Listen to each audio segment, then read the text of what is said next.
This is probably the dirtiest computer I've ever seen. Listen, personal action here. Now, this is an action shot now. Look at that.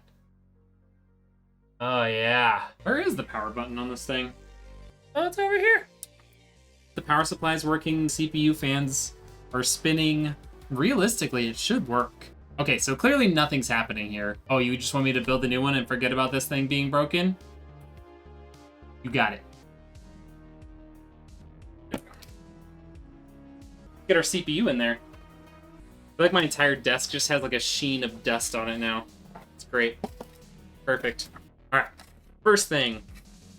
Get this Ryzen 5 5600G installed. Done. We can put this in first, or we could put in the RAM first, but I'd rather do this Wraith cooler first so that we don't accidentally hit the RAM at all. So what this does require is removing the stock brackets. All right, so instead of reusing that GPU that's in there, we're gonna throw this now dust-covered 1650 SC Ultra from EVGA. I don't know why they always do this. They design it in a specific orientation, but they make it so the AMD is on the side instead of being on top, where you could easily read it. All right, so we'll get that side started. We got to get the opposite corner started. Plug that in to our CPU fan header right here. Okay, we've got SSD and RAM. This is a 1 terabyte SSD from Mushkin.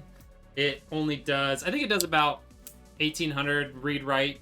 So not blazing fast as the Gen 3 SSD, but it's more than fast enough, and it's, 10 times faster than that hard drive that this had in it before. The other thing I need is the little tiny screws that came with the motherboard. So the SSD goes in like that. Here, I'll even flip it around for you guys to see. So SSD goes in like that at an angle.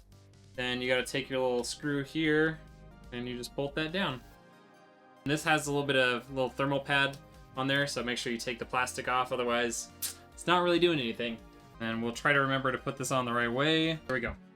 All nice and tight. Let's get our RAM in.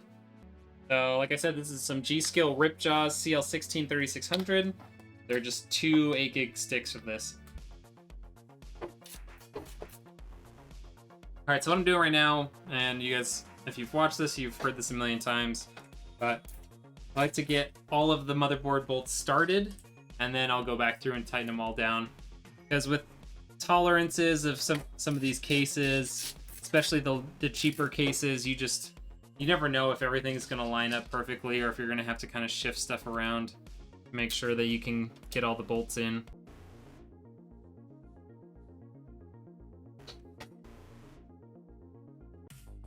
Yeah, there's basically nothing from the old PC at this point.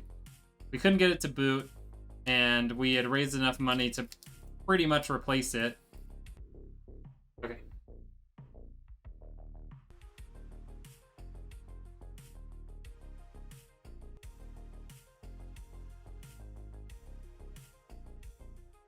Ooh, should we go fancy and have the GPU cable come out from here? I think we should. I think that would look way better. And since this is such a light card, we don't have to worry about the PCB bending or anything. Yeah, that's gonna look way better. Okay, I've got an idea. Might be crazy, but I got an idea. So I know this is only a 6-pin. I don't want this thing looking all loose and stuff. So we're just gonna go like this.